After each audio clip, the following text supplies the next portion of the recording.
নমস্কার বন্ধুরা, রুমার হেসেলে সবাইকে স্বাগত। আজ আমি আপনাদের সঙ্গে রেসিপি শেয়ার করছি, বলবো না, একটা আইডিয়া শেয়ার করছি। চা তো আমরা রোজই বানাই আর সবাই বানাতে পারি, সেটা কিন্তু কোনো নতুন ব্যাপার নয়। আজকাল আমরা বিভিন্ন ধরনের চা খেয়ে থাকি। ঠিক সেই রকম গন্ধরাজ ফ্লেভারের চা কিভাবে বাড়িতে বানাতে পারবেন সেই আইডিয়া আপনাদের সঙ্গে শেয়ার করছি। প্রথমে বানাবো গন্ধরাজ ফ্লেভারের দুধ চা। তার জন্য একটা পাত্রের মধ্যে দিয়ে দিলাম হাফ কাপ জল আর দিচ্ছি হাফ কাপ দুধ। আমি 1 কাপ গন্ধরাজ ফ্লেভারের দুধ চা বানাবো। দিয়ে দিলাম স্বাদ মতন চিনি। গ্যাসের ফ্লেমটাকে মিডিয়ামে করে দুধ আর জলটাকে ফুটিয়ে নেব, যেমন আমরা চা বানাতে গেলে ফুটিয়ে নিই ঠিক সেইভাবে।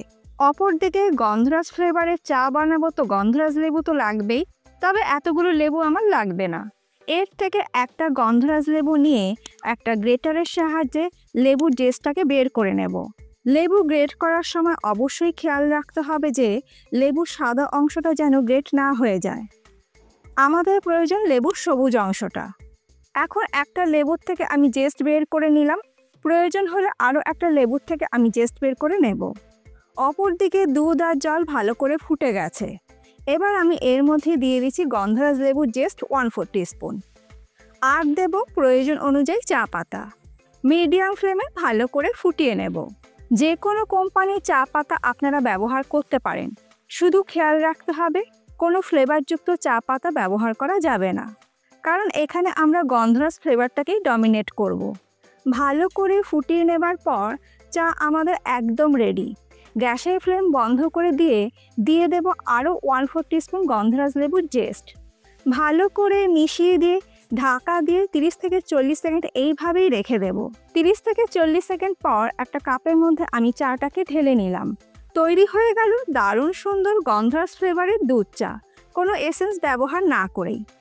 এরপর বানাবো গন্ধরাজ ফ্লেভারের লিকার চা। প্রচণ্ড এই গরমে এই লিকার চাটা ভীষণই রিফ্রেশিং লাগে। প্রথমেই চা বানাবার জন্য জল গরম বসাতে হবে। জলের মধ্যে দিয়ে দিলাম স্বাদ মতন চিনি আর দিচ্ছি গন্ধরাজ লেবু পাতা। আমার কাছে গন্ধরাজ লেবু পাতা ছিল, সেটা দিয়ে দিলাম। আপনাদের কাছে যদি লেবু পাতা না থাকে সেক্ষেত্রে গন্ধরাজ লেবুর জেস্ট ব্যবহার করবেন। জলটাকে খুব ভালো করে ফুটিয়ে নেবার পর গ্যাসের ফ্লেম আমি বন্ধ করে দিয়ে দিলাম চা পাতা আর দেব গন্ধরাজ লেবুর জেস্ট। ভালো করে মিশিয়ে দিয়ে ঢাকা দিয়ে কিছুক্ষণ এইভাবেই রেখে দেব। কোনো ফ্লেভারযুক্ত চা পাতা এর মধ্যে ব্যবহার করবেন না, কারণ আমরা বানাচ্ছি গন্ধরাজ ফ্লেভারের চা। এবার আমি চাটাকে সার্ভ করব। তার জন্য নিয়ে নিলাম একটি কাপ, আর কাপের মধ্যে দিয়ে দিচ্ছি গন্ধরাজ লেবুর সামান্য একটু রস।